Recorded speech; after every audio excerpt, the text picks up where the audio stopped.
Welcome back to Pakistan आज रात। कामिल अली आगा साहब, एक सवाल मैं आपसे ये करना चाहूँगा कि जो एक तवील सफ़र आप लोगों ने तय किया है, पाकिस्तान पीपल्स पार्टी ने आप लोगों को कातिल लीग कहा, फिर आप लोगों ने रेंटल पावर प्लांट की जो करप्शन है, फैसल साले हयात साहब आपके पार्टी के बड़े अहम रहनुमा वो सामने लेकर आए, फिर इसके बाद आप लोग अब जो है वो सीट एडजस्टमेंट की बातें कर रहे हैं कि भावलपुर में भी जॉइंट कैंडिडेट होगा पीपल्स पार्टी के साथ। ये तवील सफ़र जो आपने तय किया है, इसके पीछे कोई लॉजिक तो होगी या कोई उम्मीद होगी आपको पीपल्स पार्टी से कि ये डिलीवर कर सकते हैं, या फिर वजह सिर्फ NICL केस था जिसका जिक्र इस वक्त कर रहे हैं निहाल हाशमी साहब? और अगर NICL केस था तो अब तो आपके पास दरवाजे खुले हैं, मोनिस साहब तो अब लंदन में बैठे हुए, अब तो वापस आप हुकूमत से बाहर आ सकते हैं, ये रास्ता भी आपने खुला रखा है अपने लिए क्या? देखें शहजाद, बात यह है कि एक तो बात यह है कि मोनिस लाई हमने पहले दिन से जो क्लेम किया वो ये था कि वो बेगुनाह है, और मोनिस लाई पाकिस्तान की तारीख़ में वो वाहिद शख्स है जो बैरून मुल्क से पाकिस्तान आया, उसने एजेंसियों को फेस किया, अपने ख़िलाफ़ FIA जो उसके ख़िलाफ़ मुकदमा बना के बैठी हुई थी उसको फेस किया। उसकी वजह है, और जो उसकी वजह है विक्टिमाइजेशन हुई, उसकी वजह है, सुन लेना पहले, उसकी वजह है, तो सुन लिया करें। उसकी वजह ये स्टेट मशीनरी उनको सपोर्ट कर रही थी ना। वजह भी बता दूंगा भाई, उसके पीछे मियां नवाज शरीफ साहब थे। नहीं, लेकिन मोनिस, ये नेटवर्क है, असदुर रहमान MNA, मोनिस इलाही का जो एतमाद था, भी नवाज शरीफ आते हैं, नवाज शरीफ का जिन चढ़ा हुआ है इस पे। ओ भाई ये FIA ने केस बढ़ाया, वफाक का हुकूमत है यार, किस आप मंजन बेचने वालों को ले आए शहजाद? और ये एक साजिश थी, और अल्हम्दुलिल्लाह उस बहादुर शख्स ने बैरून मुल्क से पाकिस्तान आके उस मुकदमे को फेस किया। वो पाकिस्तान से 100 सूटकेस उठा के भागा नहीं, माफी नहीं मांगी उसने। ऐसा बहादुर था कि अभी बरी नहीं हुआ, फिर रेस लगा गया।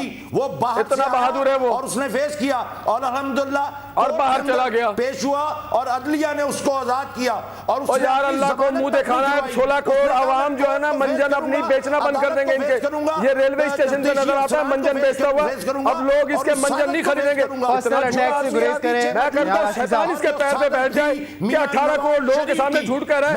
FIA तो मैनिपुलेट करता है। चीफ जस्टिस ने कहा है कि DG FIA ने कहा है इन्होंने सारे गवाह को खरीद लिए। इस मुल्क के इंसाफ में, इस मुल्क के अदालती निजाम के पीठ पे खंजर मारा इन्होंने। ये क्या बातें करें, इन बेचारों को आज बारी बारी बात करें। निहाल हाशमी साहब, कामिल अली आगा साहब, बंद हो गई। मेरी आपसे गुजारिश है, पैरों पे पड़ा होता था, मेरी गुजारिश है, मुझे कुछ समझ नहीं आ रहा। चाहे किसी सर्कस में नजर आएगा, ये सर्कस में नजर आता है निहाल हाशमी साहब, और इसीलिए लेकिन चंद करोड़ में से चंद हजार इन्हें भी मिल जाएगा। निहाल हाशमी साहब, कामिल अली आगा साहब, आप दोनों की बातें समझ नहीं आ रही। ना मैं इसकी समझी, मेरे पास आर्गुमेंट है। और मैं आपको एक बात बताऊं, पंजाब में जो सूरत हाल है वो ये है, आप देखें पंजाब टेक्स्ट बुक बोर्ड का जो फ्रॉड हुआ उसके लिए पंजाब भर के तमाम तुलबा सड़कों पे है।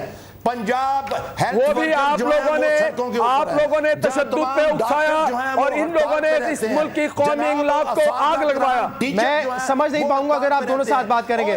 उमर चीमा साहब, अवाम की आंखों में मिर्चें डालने वाली बात है। मैं आपसे उमर चीमा साहब कह रहा था, अगर आप इनको बंद करवा दें प्लीज। कामिल अली आगा साहब, कामिल अली आगा साहब, इस मुल्क के अंदर, मुल्क के ऊपर बेचो तो मंजन बेचो और बेचो मंजन, ये वो खूब मंजन बिक रहा है दोनों को। क्या ये जो नया ब्रांड का आई फेल टू अंडरस्टैंड। कामिल अली आगा साहब, मुझे अफसोस के साथ कहना पड़ता है कि इस तरह की बातें, निहाल साहब, इस तरह की बातें किसी को समझ नहीं आएंगी, और अगर समझ नहीं आएंगी प्रोग्राम का वक्त जाया हो जाएगा। उमर चीमा साहब, मैं बिल्कुल आपसे बात करना चाहूंगा कि सॉल्यूशंस क्या है आपके पास? कि मैं इनकी बात के दरमियान बिल्कुल शहजाद, आपने बात की थी सॉल्यूशंस की, और आपने देख ही लिया कि दोनों के जो जिस तरह से इल्जाम तराशी का जो मैच पड़ा हुआ है कि सॉल्यूशन इनके पास है नहीं। ये जो दो बड़ी बातें हैं, ये चौथी दफा ये हुकूमत में ना प्रोग्राम है, ना विजन है, ना टीम है, जिसकी वजह से आज जो सीरीज ऑफ क्राइसिस जो है कौम को देखी हमने अगर आप देखें, हमने पहले दिन से जो है सोल्यूशन दिया है पाकिस्तान के जो बुनियादी मसाइल हैं, यानी कि मुआशी और अदालती इंसाफ के लिए जदोजहद हम जो कर रहे हैं। और अभी जो मौजूदा आप देखें कि अगर आज महंगाई बेरोज़गारी ख़त्म करनी है तो उसके लिए करप्शन का खात्मा वही क़यादत कर सकती है जो खुद करप्ट ना हो। आपने अगर अमीरों से टैक्स लेना है, गरीबों पे लाना है, तो उसके लिए वही टैक्स इकट्ठा कर सकते हैं जो खुद टैक्स चोर ना हो। और अगर आपने अमेरिका की गुलामी से निकलना है तो वही लीडर निकाल सकता है जो अमेरिका के आगे सजदा रेज ना हो। आपके सामने है कि जो बात इमरान खान 2004 से कह रहे थे कि दहशतगर्दी पे जारी जो पॉलिसी है वो गलत है, हमें पॉलिटिकल सोल्यूशन इसका निकालना चाहिए। आज आपके सामने एपीसी के अंदर जो गिव पीस अ चांस की बात कर रही है, ये वही विजन है इमरान खान का जिसको ना तजुर्बेकार सियासतदान कर रहे थे। आज पाकिस्तान की तमाम सियासी क़यादत ने उसके ऊपर लब्बैक का है, उस पर इतफाक किया है उसी लीडर के प्रोग्राम पे, क्योंकि वो एक सच्चा पाकिस्तानी और मुखलिस और जुर्रतमंद लीडर है। वो जानता है कि जो आप बात कर रहे हैं, बंदे को जो मसाइल हिट करते हैं इश्यूज के लिए जद्दोजहद कर रहे हैं। ये जो आप बात कर रहे हैं ये बड़ी पॉपुलर बातें हैं और लोगों में पसंद भी की जाती है और शायद यही वजह है कि मकबूलियत बढ़ रही हो, लेकिन ये पॉलिसी नहीं है। पॉलिसी जब आप बनाने जाएंगे तो यू हैव टू सी कि आप इकोनॉमिक बेहतरी की बात करते हैं, करप्शन खात्मे की बात करते हैं, तो वो कैसे किया जाएगा, उसका जो ऑपरेशनल रूट है वो क्या होगा, दिस इज वेरी इंपॉर्टेंट। देखिए इस वक्त जो आपकी जमात अगर बड़ी मकबूल भी हो रही है तो उसकी वजह ये हो सकती है कि इमरान खान साहब एक कैरिज्मेटिक लीडर थे, उनको लोग पसंद करते हैं, और जो दूसरे उनके इर्द गिर्द जमातें हैं वो इतनी बुरी तरह फेल हो चुकी है कि पाकिस्तान तहरीक इंसाफ हमें साफ जमात नजर आती है। देखें इसमें कई फैक्टर्स हैं और आपके सामने जो 15 साल का जो सियासी जद्दोजहद है वो कौम के सामने। आज अगर इमरान खान को एक क्रेडिबल एक दयानतदार जुर्रतमंद सियासी लीडर के तौर पे अगर कौम एक्सेप्ट कर रही है, पाकिस्तान के नौजवान अगर उनके पीछे लब्बैक कह रहे हैं तो वो सिर्फ इसीलिए कह रहे हैं क्योंकि सब जान गए कि आज हमारे पास वसाइल भी हैं, मेहनती कौम भी है, लेकिन जो हमें जो मिसमैनेजमेंट की वजह से, चाहे वो लोड शेडिंग हो, चाहे वो डेंगी का मसला हो, चाहे वो स्टूडेंट्स का बोर्ड का मसला हो, ये सस्ती रोटी की जो बात कर रहे हैं, इनसे ये तो पूछें कि 16 से 20 अरब रुपया जो लगा है उसका ऑडिट तो करा के देखेंगे वो पैसा गया कहाँ। और आपके सामने कि हम जो बात करते हैं करप्शन के खात्मे की, उसमें रूल ऑफ लॉ के लिए हमने जो जद्दोजहद की, आपके सामने आज़ाद अदलिया के लिए जो हम जद्दोजहद कर रहे थे कि आज आज़ाद अदलिया है तो जो जितनी करप्शन केसेस आए वो अदलिया ने सूब मोटो एक्शन लेके निकालें, वरना ये तो जो लुटो और फुटो की पॉलिसी पे उसके अंदर तो जो तारीखी जो कह लें कि नुकसान और जितना मुश्किलात का सामना कौम को करना पड़ा है वो भुगत रही है। और इसी वजह से आप देखेंगे कि 30 अक्टूबर को इंशाल्लाह ताला लाहौर से जो एक तब्दीली के सफ़र का आगाज़ होगा, बहुत जल्द हम जो है इंशाल्लाह इन नाहल और करप्ट जो है हुक्मरान टोला इससे निजात हासिल करेंगे और अवाम के वोट का इस्तेहकाक कायम हुआ और आज़ाद और फ्री इलेक्शन कमीशन के ज़रिए जब इलेक्शन होंगे तो इंशाल्लाह आप देखेंगे कि अवाम के हकीकी नुमाइंदे जो हैं वो जो पॉलिसियाँ देंगे उसके तहत पाकिस्तान एक खुद मुख्तार और आज़ाद मुल्क बन सकेगा। क्योंकि ये जो लोग हैं अभी आप देखेंगे पे ना जाए, आपने अपनी बात कर ली, मिलके ठीक है। पीएमएलक्यू पीएमएलएन पाकिस्तान पीपल्स पार्टी बैशिंग हम कर लेंगे फिर इंशाल्लाह।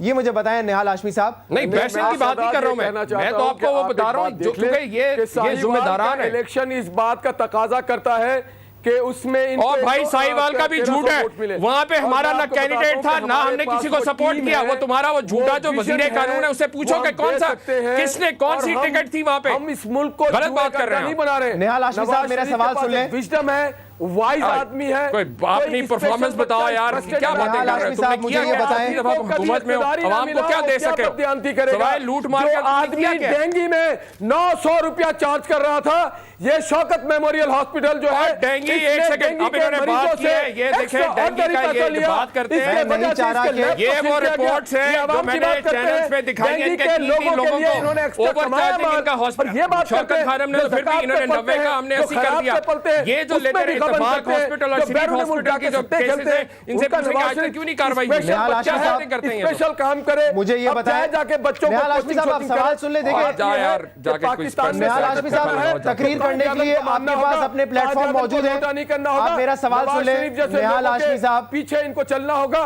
वो पाकिस्तान के सही मानों में रहबर और रहनुमा है। अच्छा निहाल हाशमी साहब मुझे ये बता दें, आपके जो रहनुमा है रहबर है वो ये क्या ऐलान करने जा रहे हैं ऐसा 28 अक्टूबर को जिससे मुल्क की किस्मत बदलने वाली है, क्योंकि उन्होंने कहा बड़े अहम ऐलानात होंगे, क्या ये ऐलानात है और किस तरीके से उससे फायदा पहुंचेगा? सबसे पहले तो पाकिस्तानी लोगों को सेल्फ रिस्पेक्ट दिया जाएगा, उनको पाकिस्तानियत की शनाख्त दी जाएगी, रूल ऑफ लॉ पे बात होगा, जो कॉन्स्टिट्यूशन कहती है उसके मुताबिक हम चलेंगे और हम चाहेंगे सब लोग चलें।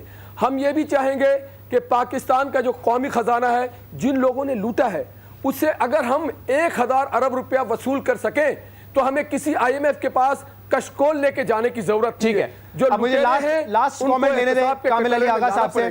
कामिल अली आगा साहब, इन जलसों के बाद क्या पंजाब की सियासत का नक्शा बदलने वाला है? क्या मुल्क में लोगों की इदारे में मुझे सवाल करने देना कामिल अली आगा साहब से। निहाल हाशमी साहब जो प्रोफेशनल लोग हो, कामिल अली आगा साहब, मुख्तसर ये बता दें कि क्या लोगों की किस्मत बदलने वाली है इन जलसों के बाद या नहीं? अब भाई कुछ नहीं बदलने वाला, ये सिर्फ मैंने आपको बता दिया है कि ये अपने खिलाफ एहतसाब से बचने के लिए ये सारा कुछ कर रहे हैं। असल में तो पंजाब के अंदर डींगी और डाकू राज है और उस मुसीबत से को जो है वो छुपाने के लिए ये सारे जो वेला किया जा रहा है और कुछ नहीं है। मैं आपको एक बात माजरत से कह रहा हूं, अगर ये मुझे ये चूरन वाली बात ना करते तो मैं लोहा चोर के का जो बहुत ठीक है, we have to conclude the program था उसको ना उठाता। ठीक है, बहुत शुक्रिया कामिल अली आगा साहब, उमर चीमा साहब आपका भी बहुत शुक्रिया, निहाल साहब आपका भी। बेहतर होगा कि हम सोल्यूशंस पे बात करें, ये अवाम इस वक्त सुनना चाहती है। इल्जामात लगाने के लिए बड़े सारे प्लेटफॉर्म है, रैलियां, जलसे, सब वहाँ पे भी यही होता है कि दूसरी पार्टी पे इल्जामात, दूसरे कायदीन पे इल्जामात, लेकिन अवाम के सोल्यूशंस पर बात बहुत कम होती है। नाज़रीन, फीडबैक के लिए आप पाकिस्तान आज रात के ईमेल एड्रेस पर और फेसबुक पर आप हमें लिख सकते हैं। पाकिस्तान आज रात की टीम आपसे मुलाकात करेगी कल। आप देखते रहिए CNBC पाकिस्तान।